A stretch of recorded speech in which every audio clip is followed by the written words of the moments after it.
All right, ladies and gentlemen, we are back. The HiFi Summit, day 4. Here we are with Simon from OSD. How are you doing today, Simon? Excellent, excellent. Probably better than you guys. We're It's doing been good, nonstop. man. It's been been wide, nonstop. it's been wide open, but man, it's been a lot of fun. Yeah. Had a lot of great guests and just had some really great interaction with our audience and our attendees, man. This has been a lot of fun. So appreciate you being on. Hey, no problem at all. Let me just tell people a little bit about myself. I'm actually the new guy at OSD Audio. I'm celebrating my very first week today. Nice. Oh, wow. Congratulations. I've been doing some consultancy for them for a year or so, looking after their international business to some extent. But you can tell I'm not a spring chicken.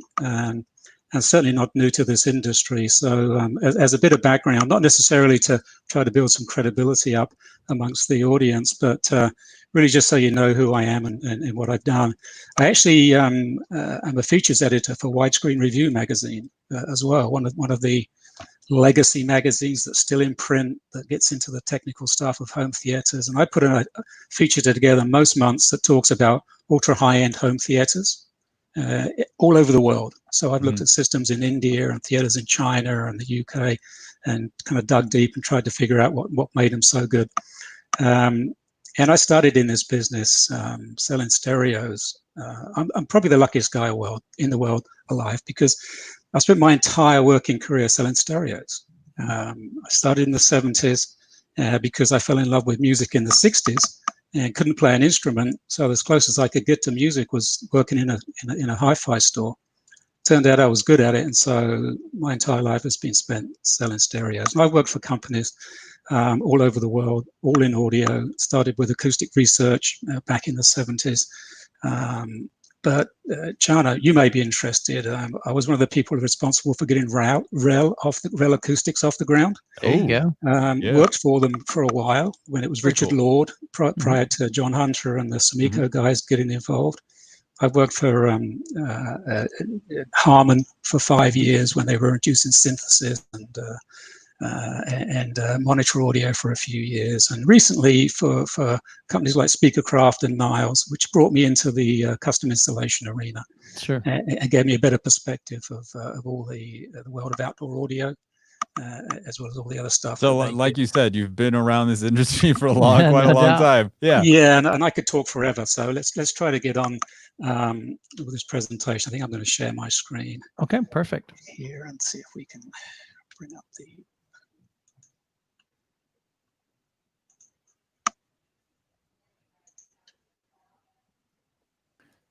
Yeah. Yeah, just that share screen button at the bottom, and then we just have to approve it. Here it is. Boom. There we go. Not your dad's outdoor speakers. Exactly. What does that mean? What does that mean? I've seen that so many times. What does that mean? Or what is it referring to? Well, that's a good question. So let's start there. What is an outdoor audio system? And I'm a big fan of history. And I think if we understand where we came from, it's easy to understand where we're going.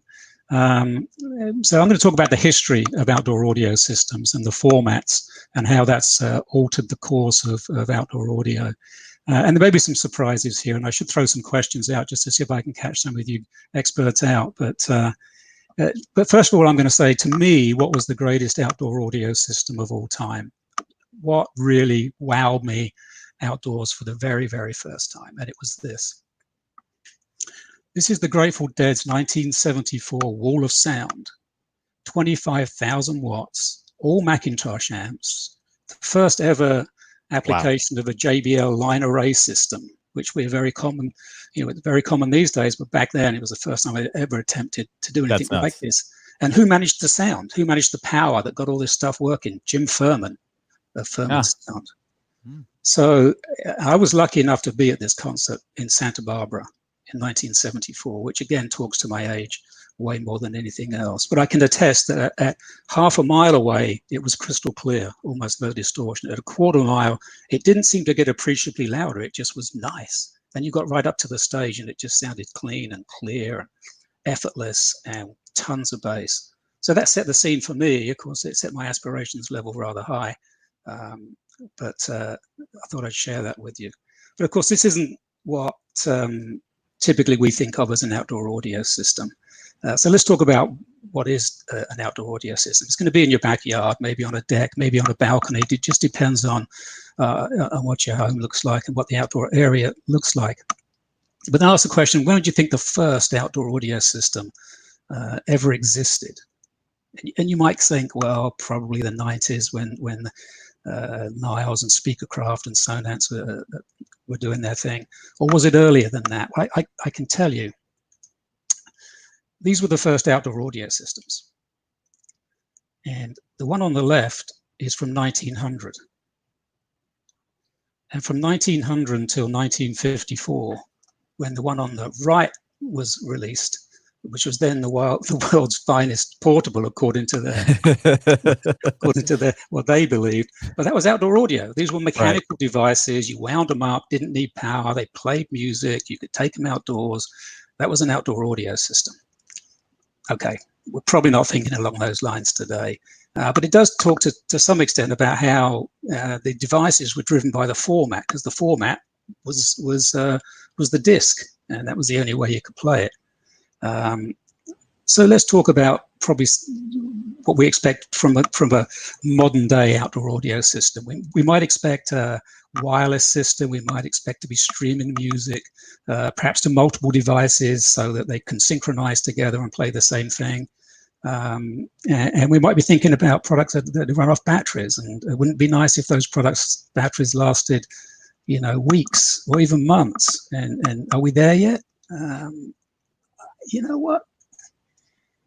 We've been there a while, because it's the transistor radio. The transistor radio is wireless. Streaming music comes to it. You can have multiple radios scattered around your backyard, and they'll all receive music at exactly the same time. So, and it wasn't invented by Sonos. It was actually Marconi in around 1900, and by 1920, radios were common. Although it wasn't until the 60s with the transistor radio that they got miniaturized and battery life improved. But from the 1960s onward, if you wanted outdoor music, what you did was you took your transistor radio outside, and that was an outdoor audio system. Still not talking about, of course, what we really think of outdoor audio systems today, and probably what the attendees of this seminar are expecting to hear about. So, of course, portable radios evolved over the years, and that's I tracked the evolution of them. Used to have one of those. Did you? A couple of them, yeah. Not quite that big, but definitely 70s, 80s, 90s, into the 2000s, and the evolution of the portable radio has ended up with Sonos or any of the MP3 players, quite frankly, because in my mind, that's all it is. A Sonos is a portable radio with a different name, a different way of receiving the content. And is that a serious outdoor audio system? I don't think it is. We talk about them being defined by the format. So, portable gramophones, followed by portable radios in the 1960s. Cassettes came in 60 and ran out in 2000, and CD players still around today, but really they lost traction to downloaded digital music around 2012. MP3 players or digital music devices from 2012 to really, you don't see them too much today, because everybody's switched to a smartphone of some kind for delivery of musical content. So what does that mean to the outdoor audio world? Well, first of all, I've got to make this statement. Outdoor audio system is not a portable device. It just isn't. I mean, okay, if it's the only way you can listen to music outdoors, fine. But you guys are all serious about audio. And what I love about what you're doing with the station and the YouTube and all the people who are listening in, what I really love what you do is you're creating a new generation of audiophiles, guys that are real serious about their music. I fell in love with music in the 60s, listening on transistor radio to pirate radio stations out of Amsterdam and off the North Sea, AM. I mean, the quality was not great, but the music was. Yeah. That's funny you say that, because in the 80s, I fell in love with the music from the 60s. So yeah, age has an advantage occasionally. I celebrate. I was listening earlier, and Joe was saying how he's looking for the younger generation to carry on and carry the flag forward. And me too. my enthusiasm for this industry has never waned. I love music. I always will. We just need to find more younger people that want to, feel as passionate about it as we do, and as all the other presenters have. I've listened to a lot of the seminars, and there's this great sense of passion about what we do. And you guys have a platform now that's so phenomenal. I love, because I'm not this generation. I'm like last year's generation. That's okay. So you've got that knowledge and experience though that that extends well beyond what we have though. And so I'm happy to talk forever about stuff that's gone on in the past. And I was listening to one of the guys talking earlier about, it was the NAD guy, talking about the early days of acoustic. Yeah, talking about the early days of acoustic research and NAD and how those two systems matched together really well. Edgar Wiltshire inventing the acoustic suspension speaker in 1954, the year I was born. The beginning of what I call modern audiophile. Anyway, moving on. Serious outdoor audio is not a portable device. I think it needs to be installed, it needs to be permanent, and above all else, it needs to be powerful. This is a 90s serious outdoor system in the sense that it had 8 sources, 6 zones, 30 watts per zone. You could run what were then probably the only kind of outdoor speakers, this kind of box speaker in a weatherproof enclosure, and you stuck it under the eaves. And you had volume controls to control the sound, and you had to walk inside the house with a keypad to change something. So not the most elegant. It actually came with 2 built-in tuners, because tuners were the de facto source that people went to back then. Even though you could plug a CD player into it, typically it was radio that people listened to.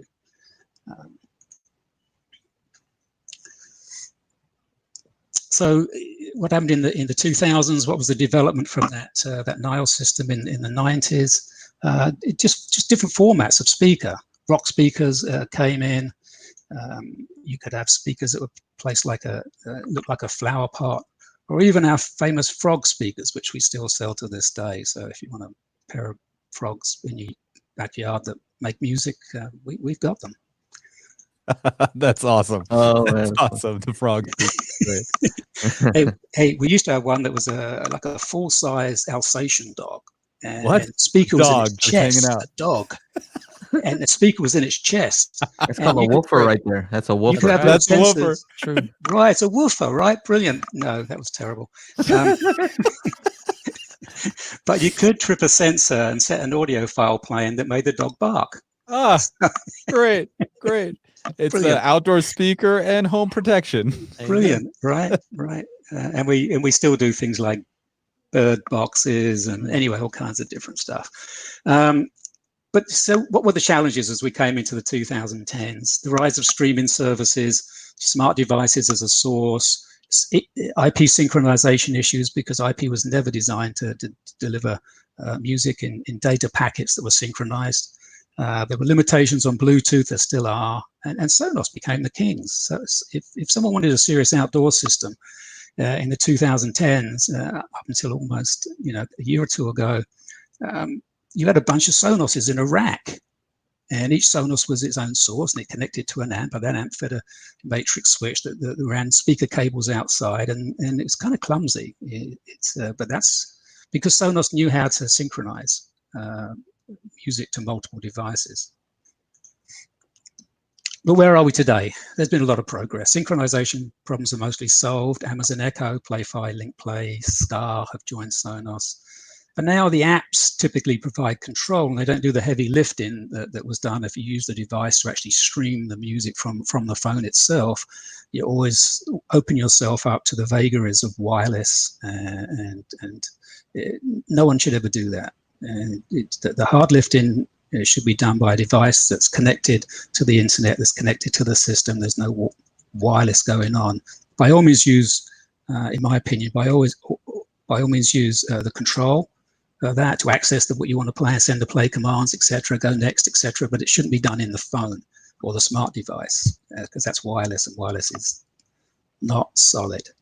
Bluetooth 5.2 has a one-to-many option coming. That might be interesting. You're still going to have range issues, I'm sure, and some compression issues, but that's coming.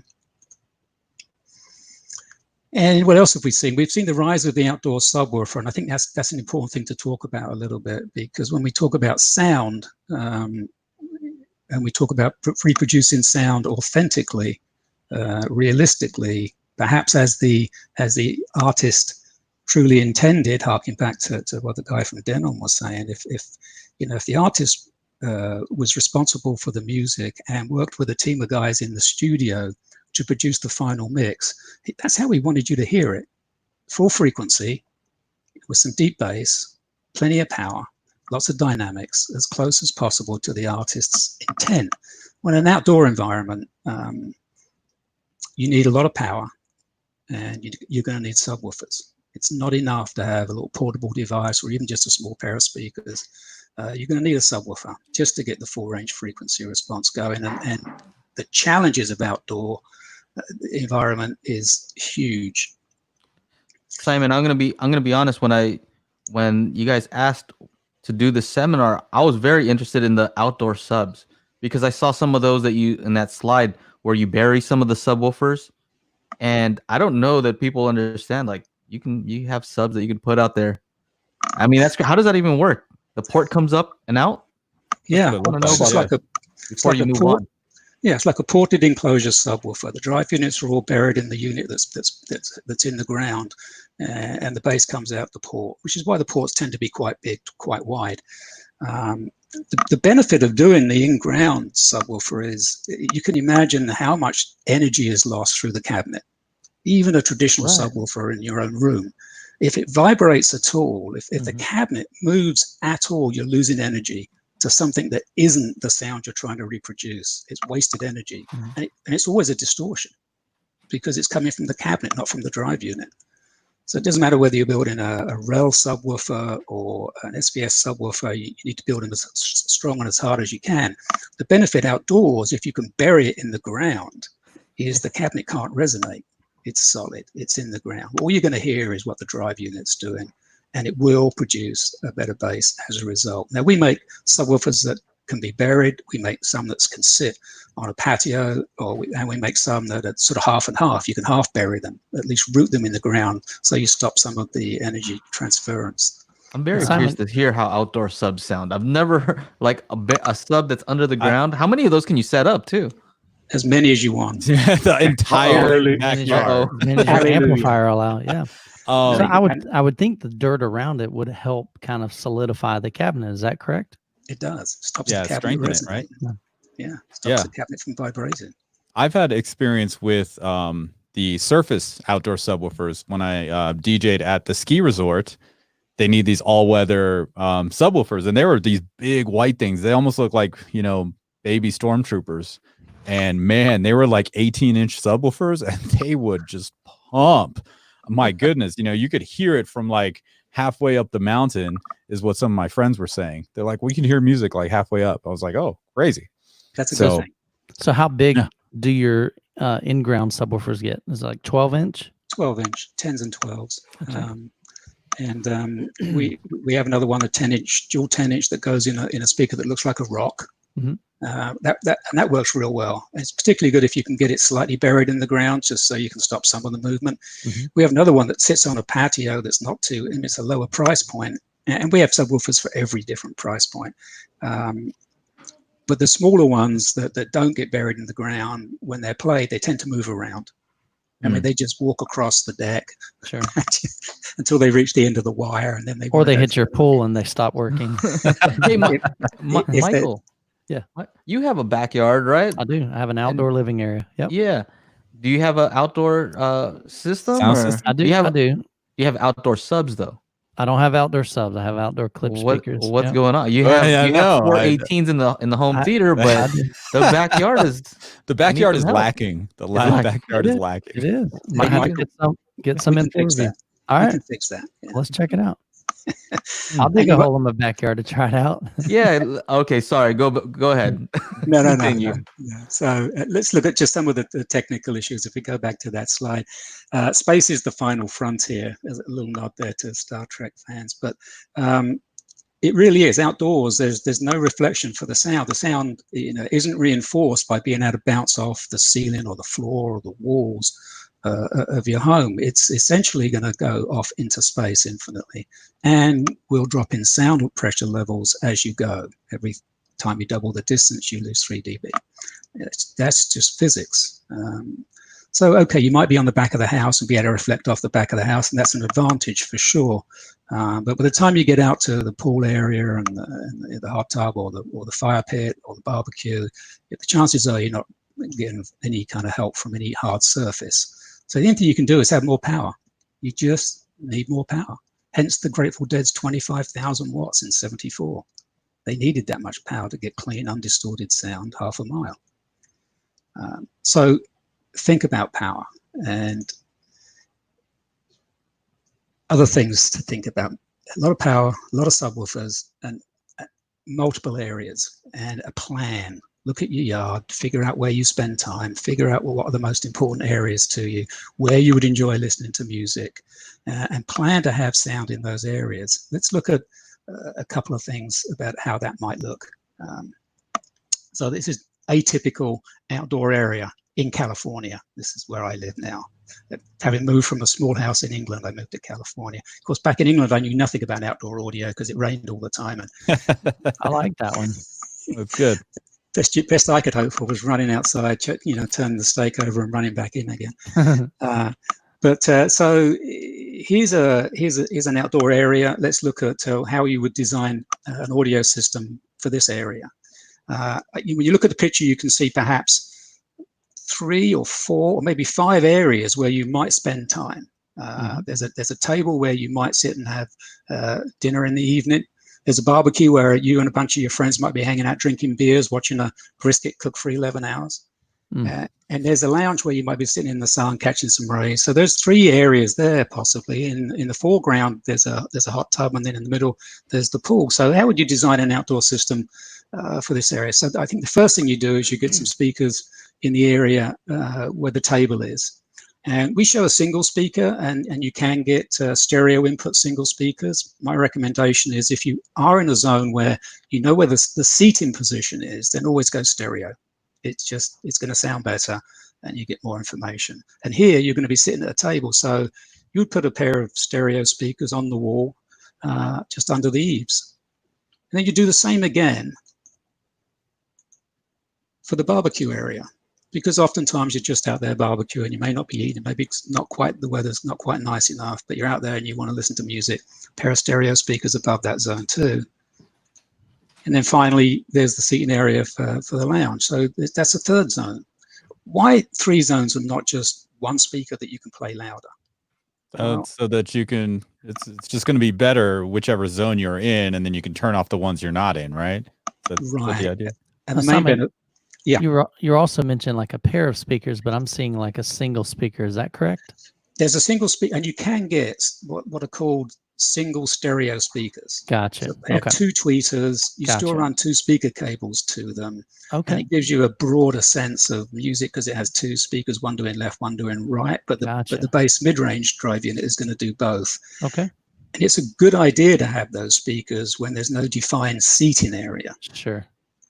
But if you have a defined sitting area, then go left and right when you can. Right. You're still running the same amount of cable, yeah. and the speaker's not going to cost you much more. So it's just I think, better way of doing it.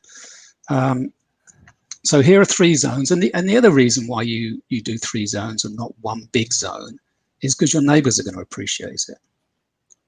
So if someone's in the hot tub and they're trying to listen to a pair of speakers that are attached over here by the back of the house, either the guy in the hot tub's not going to hear it, or the people right by it are going to hear it too loud. So better to have multiple smaller systems than one big one.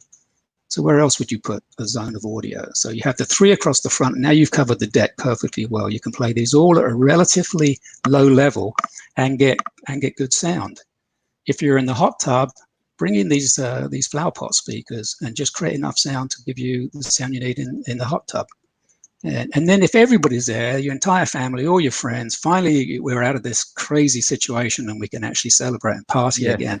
And when that happens, get everything going. Pair of big rock speakers, bury a subwoofer right in the middle underneath. Yeah. How many subs would you recommend in this situation here? Well, 1 minimum. And if you put 1, use buy one of our 500 watt amplifiers, subwoofer amplifiers, buy one of the burial subs, stick it in there, and just make it rock with the speakers that are just in front of the swimming pool. But Simon, this is the HiFi Summit. How many would you really recommend? One for each zone. One for each zone. That's what I want to hear. There you go. And you can. We have subwoofer amps that are 100 watts, 200 watts, all the way up to 500 watts. So you can have multiple subwoofers in. And trust me, in my last home, this home's kind of smaller. In my last home, I had a great outdoor area. I had 4 different audio zones. Everyone had a subwoofer. Now, when that system was turned on and played loud, it was unbelievable. It was like the Dead in '74. Now, Simon, do you make any that go in the swimming pool?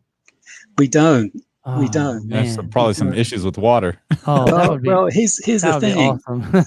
Here's the thing. I have kicked an outdoor speaker into a pool by mistake, and it was playing when it went in. And when I pulled it out with the speaker cord, it was still playing when it came out. Wow, there you go. So So it's weatherproof, it's weatherproof. relatively. Yeah. Just don't leave it in there. Yeah. It has to be. Yeah. People have sprinklers, and they're going to cover the whole area. So these things have to resist that kind of level of water, and they do. So for that system we just looked at, just a quick recap of this is kind of what you need in terms of equipment. You need a multi-channel amplifier, some volume controls to control the volume locally, subwoofer amplifier, and we have a streaming music player that you could plug into it as well to give you all your music streaming. The streaming music player has a lot of different features. It runs Spotify, Napster, Tidal. It runs off our own app. It's inexpensive, and it's just a nice way to add some streaming solutions to your outdoor area with a dedicated product.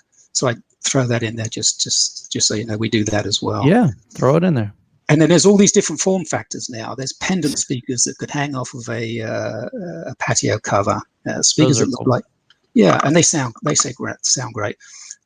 Little speakers that can be either attached to the side of the house or a tree or on a stake go into the ground. They look like uplighters for an outdoor area, so they're disguised. Nice. The traditional kind of stick it on the side of the house type speaker. The frogs, of course, can't ignore those. Rocks. Don't forget them. Everybody needs some I love frogs. the frogs.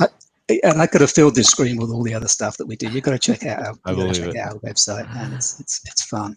I even had a guy that used a set of speakers like those pendant lights. Just recently, I did a home theater tour of his setup, and he used those as Atmos speakers because he was able to hang them he had uneven ceiling, and so he was able to hang them at the same level. So just some ideas there for you guys that got vaulted ceilings.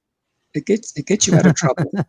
I mean, those sort of things get you out of trouble. Yeah. You can see a solution you didn't think existed, and you can apply it where the application demands. But that system was pretty big.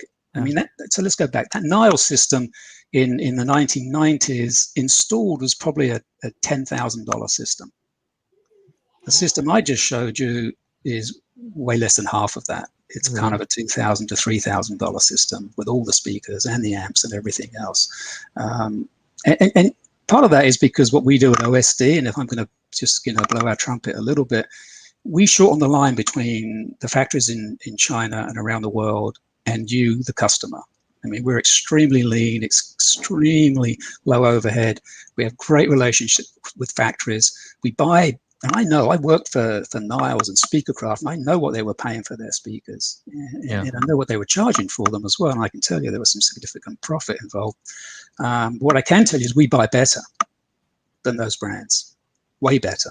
And we transfer most of that better buying onto the end user. Our prices are pretty keen. Look at this. We make a little outdoor audio system here with a streaming device, an amplifier, and a pair of speakers for $269 retail. And if that's still expensive, for $179, here's a little Bluetooth SAT subsystem with 4 satellites and a subwoofer, which you could half bury in the ground for $179. We cover every price point there is, and so there's no excuse not to have an outdoor audio sound system. None, except if you don't have an outdoor area. Simon, I just need that house. I need the house first. The way you guys are doing, you'll get there because man, you're doing a great job. Happy to carry on talking about acoustics and music and challenges and solutions. If there's any questions, I'm not sure that this was ever going to be the most popular of the seminars, because it's somewhat less of a serious topic than stereo and great sound indoors, but still. Well, I think hey, you know, people that are passionate about audio, I mean, they want to have good sound even outdoors. You know, like myself, you know, my family spends time outside. We have a fire pit. My girls do, they have cheerleading. And so they'll have all the cheerleaders over and they're on the back porch. I'm like, they're just practicing, cranking up, girls. Crank you know, because they're wanting to use like their little dinky iPhone to. You'd be like, yo, daddy installed subs into the ground. Yeah, That's what. Yeah, we're gonna shake it up a little bit, you know. So it drives me crazy. Remember those little, with your phone, and you got this little thing that was shaped a bit like a horn. It was made of rubber, and you stuck it over the end of your phone. Oh yeah, Simon. You know, I know what you're saying, that it might not be the most popular because it's not talking about serious stuff. But to me, if you're into audio, you're into audio all over the place, right? In so your you car, might like headphones, in the shower, in the car. You want good sound. Is that not audio? To me, I want good audio in my car also, right? Is it HiFi? I think if you invest in it, can you get your outdoor sound to sound good? I'll tell you, actually, listening to music outside in the open, right? To me, to have an awesome system outside is like a different experience. It feels different, right? Yeah. So let me tell you one of the biggest benefits. And they talked earlier, some of the other presenters, about I think it was Mark from AIX Records. He said, what's the biggest improvement you can make to your system? And he said, it's the room. Treat the room. Right. Guess what happens when you go outdoors? You got no room. There's no room to treat. Yeah. It's a huge step up. Yeah. You're not getting any of those reflections, those nulls, those cancellations. It's like being in an anechoic chamber. Interesting point. Yeah. Exactly. I mean, like, what do they do when you're trying to do if you don't have an access to an anechoic chamber? They always say, take your speakers outside and do like a ground plane measurement, so it's almost always take your speakers outside and then measure them. So that's kind of what you're already doing, right? Exactly. And it will sound good. And if you invest, and it doesn't have to be super expensive. We make some nice on-wall speakers that go under the eaves, 6.5-inch two-way, that sound great. I mean, you'll get out there and you'll be playing music and you'll think, wow, these things sound so good. How? Why? It's just the acoustics are so much better to start off with. So Simon, here's a question for you from Robert. He says, I need 2 outdoor speakers for my backyard. I'll use my Zone 2 from my Denon 3400. What OSD speakers would you recommend for an audio noob? So what I recommend, Robert, you do is go to one of our websites, and we have an upload your plans section.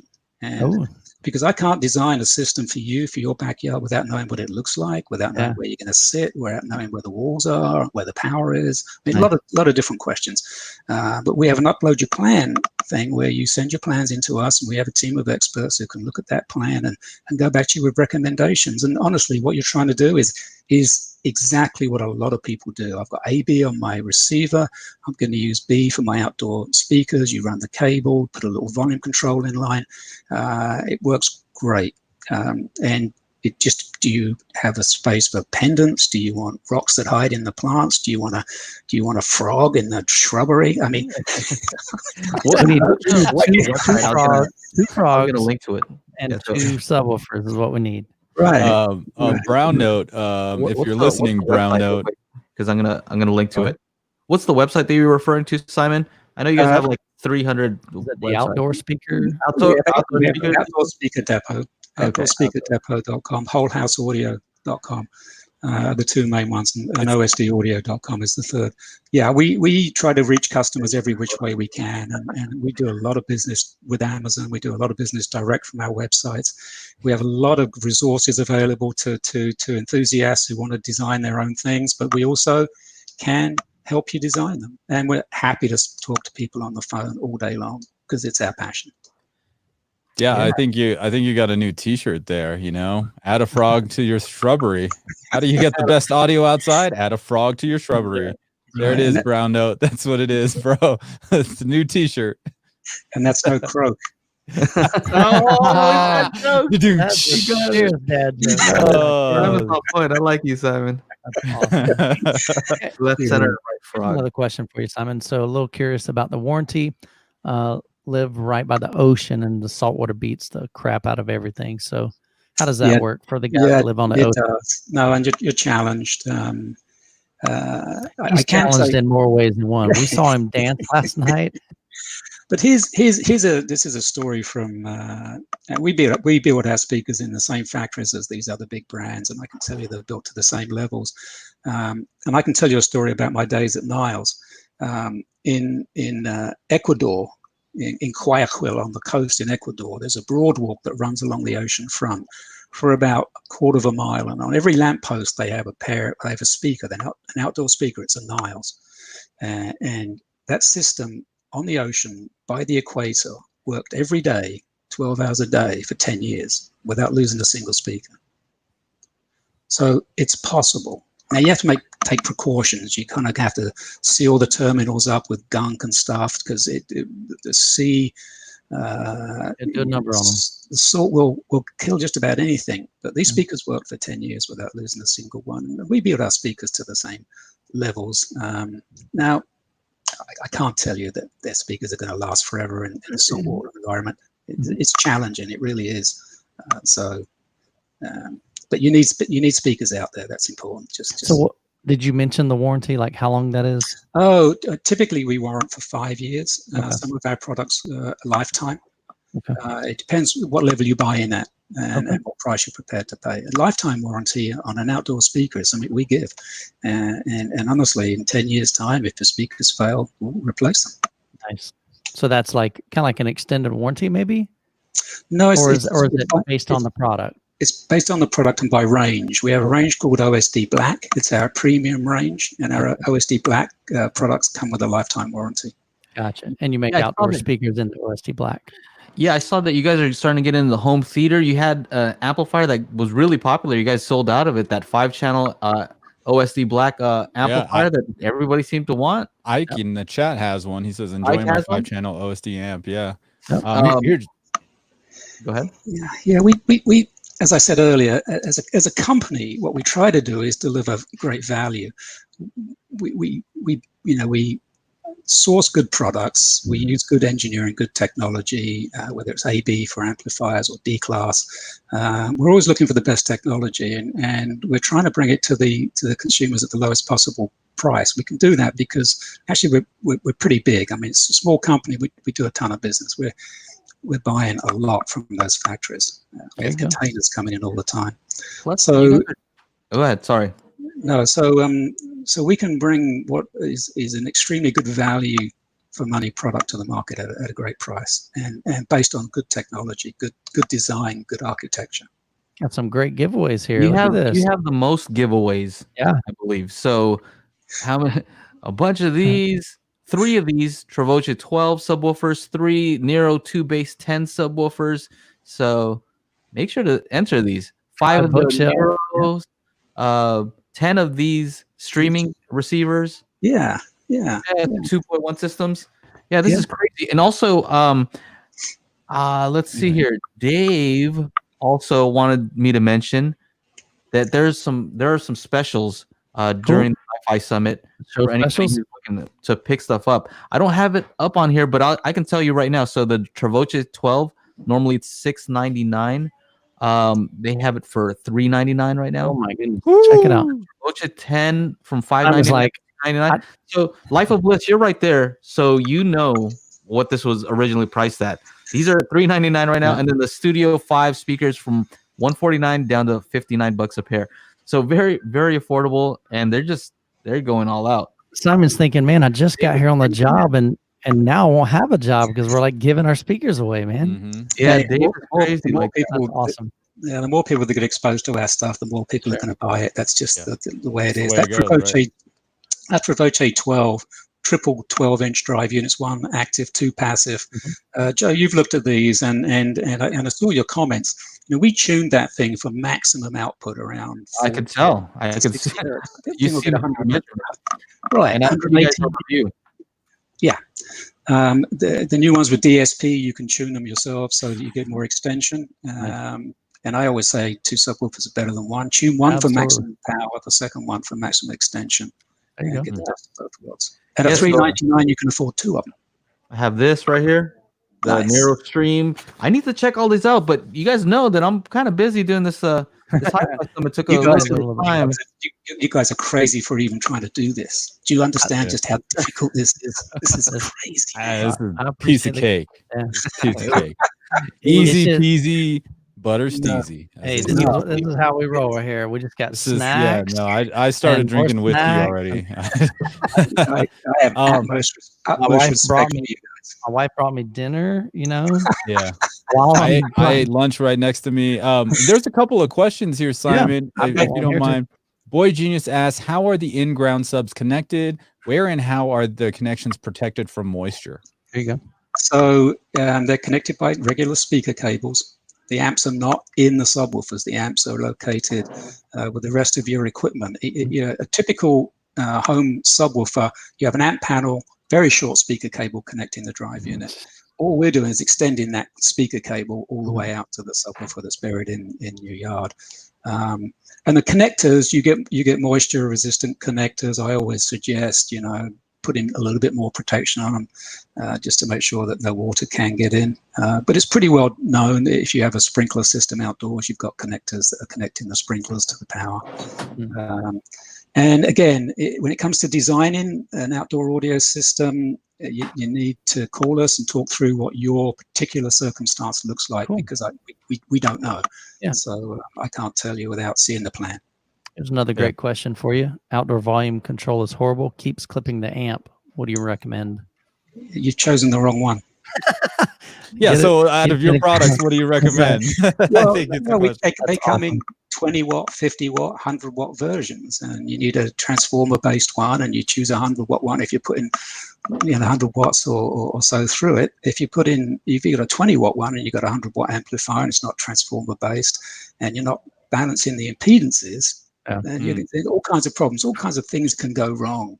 They have it hooked up wrong, and it's Hey, overdriving that amplifier. Can you tell me about these, Simon? We know love about them. these? Yeah, You know what this is? I do. What is That's this? an iron cable. Yeah, we make those things. That's an interconnect. It may be a subwoofer one. It looks like a single subwoofer. Yeah, this is sub, and look at this. What is Right. that? What's Look spade? look It's a out. snake. It's a snake. Looks good. Hey, it looks good with our gold sponsor. and Yes. was it Mark Wardrop said, $10,000 for a power cord? We don't have $10,000 power cords. We don't. But we do have some nice quality interconnects and speaker cables that don't cost a ton of money. The box will is make cool. a difference. And I'm not going to be the one to tell you better or worse. It will make a difference. That's what Joe's going to do. The same way as Mark talked about. The whole unboxing was like unboxing an iPhone. Little presentation there. It was like some cables. I'm like, this is cool. First impressions, man. I get it. So these are going to be relatively affordable compared to Other brands. Yeah, I don't know which ones they are you had in your hand. I could figure out maybe if Tim's on the phone, he recognized them and could tell you which ones they are. But all of our stuff is good, and none of it's terribly expensive, apart from our 11-channel, 380 watt per channel X11 amplifier. Oh, that's the Life one of Life of Bliss Bliss has. Yeah. He has that He's in the giant. chat with us. That's insane. Yeah, he said it. He said he's going to send you a bill for that. His chiropractor. Because we make people sign a waiver before they bring them. It's not our responsibility. 213. Bring that up real quick, just so people know what we're even talking about right now. We're talking 11 channels. Show them what these guys make. Ridiculous Hey, output. they're laughing about the frogs right now. They're laughing about the frogs. Let's show them what's up. This is what you you want- power the frogs with. If you're curious to see what that subwoofer looks like, especially on the inside, go to Life of Bliss on YouTube. He's got several great videos on it. He actually opened it up. You see the guts, you see the insides, you see the quality of components it's composed of. So You have it up? So it's 11 discrete channels. No, that's not it. I'm trying to nah, find that ain't it, man. Come on. You got to go to OSD Black. Yeah, I know. I'm trying to find it, man. Give me a chance. He's like, give me I'm trying to look for it Go to too. Life of Bliss right here. You got to go to OSD Black. Here we go. website. Hold on. Here we go. Hold on. Watch this. Let me see here. Let me see You here. got to pull up his video Here. and just play it. I'm just gonna pull it up. Yeah. There you go. I found it as well. If you haven't, All right. So He's showing the video. 230-pound amplifier. It's a video clip. There it goes. Hold on. this thing right here. Kyle, mutton chops bliss. Look at this. Yeah, it's the mutton size of chop. a small refrigerator. I'll show you the insides here, and you can see like even just the side panels. They're very, very thick. Are they made of like steel or not? Maybe not steel. There's But the back. This is what I want to see. super thick. Look at that. Man, that's a monster. It is a monster. It's a monster. Balanced and Yeah. RCA's in, Things on that modular. thing. 380 watts times 11. Okay. Yeah.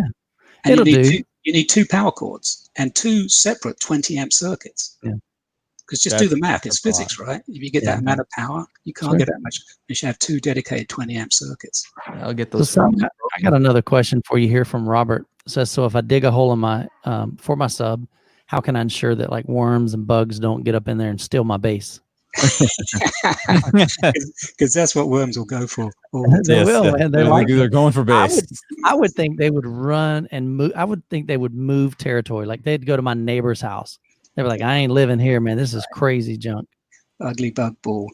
So the thing is completely sealed, and when you come up the tube where the cap is on top, on the inside of that is a what do they call that? Like a filter kind of. Like a filter, like just a perforated thing that the bugs can't get in. Because if they can, they will, and they'll nest, and they might even dig the base. But no, we don't allow them in. Turn it up. That's how you keep it out. Blast them out again. Yeah, Keep the music on. cool.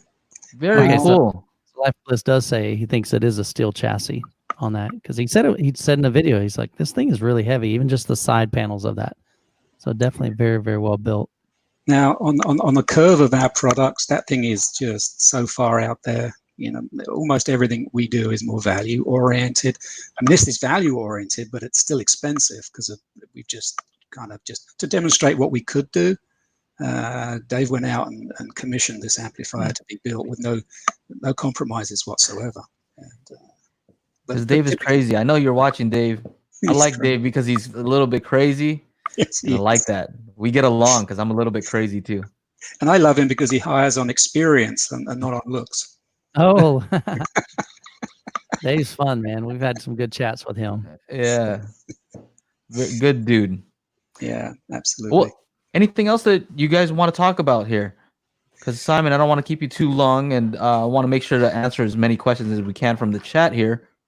No, if there's more questions, happy to answer them. Otherwise, you can reach me at the company. You can go online and up plans and send emails and be in touch with us every which way. And we're happy to work with you on whatever system it is you've got going. Because we just want to make people have better access to music and so they can enjoy their lives more. That's it. It's all about music. Yeah. You guys are good at responding to emails too. So that's just something that I noticed. Email you get a response back very quickly. So how long has OSD been in? Like, when did that company start? Actually, about 20 years. It's not that young. It's, Okay.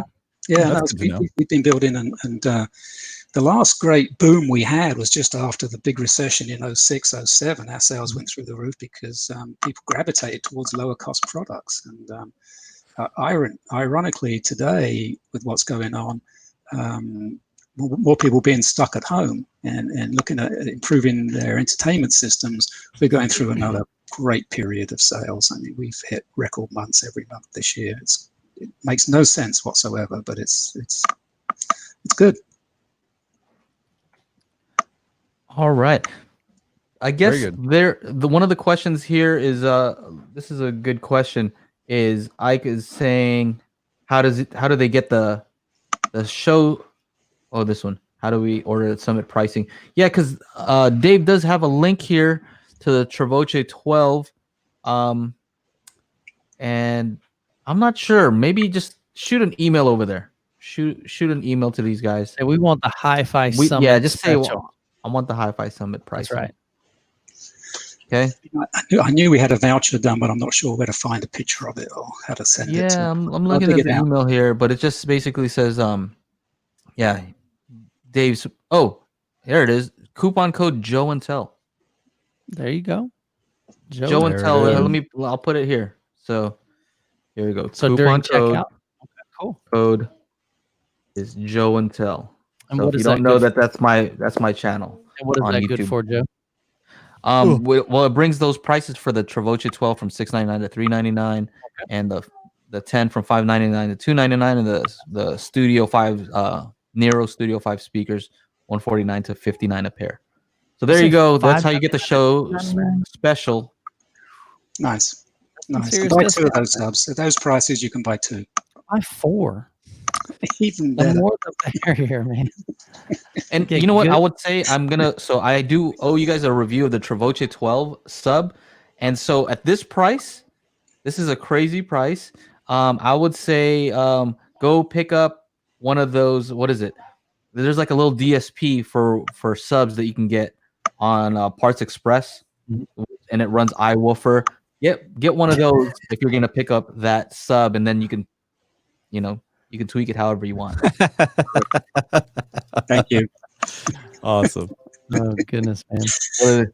The techno. This is the crew that we work with right here. Yeah. Right. Always busting our chops. Uh-huh. I mean, I apologize. You're the last one to speak. So this is the real us. At the beginning, we're like real professional, and now Hey. I don't know if we ever were real professional. Yeah, and I'm not that professional, so I'm glad you're on the same level as me, guys. It's perfect. And you're more than halfway through the whole event. Congratulations. This is the downslope now. Yeah. Thank Yeah. you. Well, I don't know if we have any more scheduled for tomorrow. I don't think so. No. So I think we're just gonna do party tonight. We're gonna do after party tonight. And that's the That'd end be of the big. seminars. We'll just do after party, and tomorrow we have something else planned because we don't have seminars planned. We did have it open for Tuesday, but I guess nobody wanted to do Tuesday. Yeah. I understand it doesn't sound like the hottest day. So you saved the best till last? That's fantastic. Yeah, well, I appreciate that. too. So I figure if it's people are like Friday, Saturday, Sunday, that all sounds good. Maybe Monday, okay, but Tuesday, who does something on Tuesday? Yes, And Joe, to answer a previous question you asked at an earlier seminar, it's already Tuesday in Australia and New Zealand. There it is. There it is. Yeah, great info, Simon. Yes, that is correct. The Dayton DSP LF is the one that I'm talking about. It's less than $100, and you can DSP your subs. So awesome. And I think on iOS you can use the phone as the calibrated mic, right? So definitely do that. So what I was gonna say is because we don't have something going on tomorrow as far as seminars, somebody recommended, who was it in there? Somebody recommended that I forget a Q&A like 10 max it out at 10 minutes a person. Yeah, well, what we're gonna do is let me try to find out so I can give a proper shout out to the person who came up with the idea. Suggestion. But basically, it's that all of attendees should give 10 minutes and show their system Oh, there you go. Oh, cool. and what they have set up, their thought process, and so we can highlight each otother's systems. Nice. What do you guys Is think? that gonna be? Is that gonna be in the video chat? HiFi Turtle. HiFi Turtle. HiFi Turtle. Yes, thank you. Yeah. So it'll be in the private video chat. Another benefit of being an attendee at the HiFi Summit. I like that. For years, all I've done is attend these shows and put on my own little demonstration, and people have trekked across the country to see what I think is the best we can do. And now we get a chance to see what the people at the other end are doing. Yeah, Our that's customers, nice. real life. Yeah. Right. And this is cool because we have people from all over the world. Saudi Arabia. We got all kinds of people from India. Australia. Yeah. What was that? Not Brazil. He's living in the States. No. Remember he told you to travel over there. You're like, man, that's a long way for a receiver. Oh yeah, It was I forget. India. India. Yeah. Was it? Yeah, it was on the last one. A guy from India was talking about some NAD product. Yeah, he was like, come over here, Chana. Yeah, right. Man, you're like, man, that's a long way to go for a receiver. For a receiver, yeah. I forgot what country. This was very cool, Simon. I appreciate your time. Hey, no, you're welcome. Anytime you guys want to talk about audio and the history and any of that kind of stuff, I'm available. And if you want to talk about high-end home theaters and how they work and what makes them different and better, then give me a call. So definitely, I know we talked a lot about outdoor stuff, but like we shared a little bit earlier, OSD's got a lot of different great products in the home theater space, 2-channel space. So definitely check those out at osdaudio.com. Outdoor Speaker Depot and wholehouseaudio.com. Okay, wholehouseaudio.com. Cool. Very excited because I know you guys have a lot of new stuff coming in from OSD Black. So I'm excited to see where you guys are going with that. And I have some input, so I'm glad that you guys listened to some of the input that I have. And I'm excited. You're in SoCal, so we're on the SoCal time. Yeah, absolutely. It's almost 5 o'clock, right? Hey, he wants to get to that after party. It's 5 o'clock somewhere. Yeah. But yeah, Simon, it was awesome talking to you, man. Great meeting you. And this was great. Thank you. I appreciate you providing the platform. It's unbelievable. That's great to hear. That's Thanks, great Simon. to hear. All right. Thank you. Charlie, you want to send us off? Yeah. All right, ladies and gentlemen, or gentlemen and gentlemen, whatever we've got going on here. It is the HiFi Summit Day 4 closing down on the seminars. And if you're part of the attendees, definitely jump into the video chat, and we'll see you, I guess, at the after party in 1 hour, 5 p.m. I'm going to be bumping some house music. I got to fog up this room again, and drink a little more whiskey. So Joe, are we having another dance off in the private chat? I'll battle anybody. All right, guys. So you heard it. So in the HiFi Summit video chat, dance off with Joe and Tell. I'll battle. And what's the winner gonna get? No. Can we give the ticket the next quarter? Yeah. All right. Simon, thank you so much, sir. Thank you. Appreciate it, guys. Bye for now. Take care. Bye-bye. Bye.